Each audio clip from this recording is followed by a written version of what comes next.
Welcome back. We have reached the final CRUD operation for MongoDB, delete. Just like with update, MongoDB provides methods to delete a single document or multiple documents based on a query filter.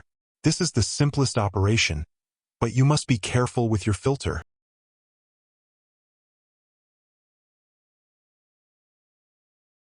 One. Deleting a single document with delete_1.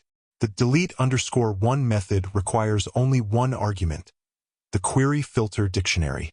We use this method when we know only one document should be removed. Let us delete the customer named Bob. The method returns a delete result object. The key attribute to check is deleted_count, which will be 1 if a document was successfully deleted. 2. Deleting multiple documents with delete_many.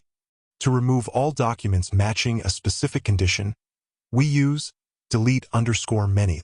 Let us remove all customers whose active status is false. The deleted_count will now reflect the total number of documents that were removed by the operation, which may be greater than 1. 3. Caution: deleting all documents.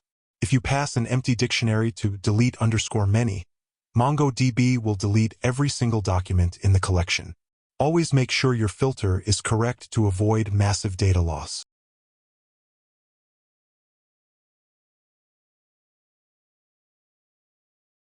To summarize, congratulations! You have successfully learned CRUD operations for both SQL and NoSQL databases. This wraps up our section on MongoDB. In the next section, we shift focus to a crucial development skill: debugging. Our next lecture 31.01. Use case. See you there.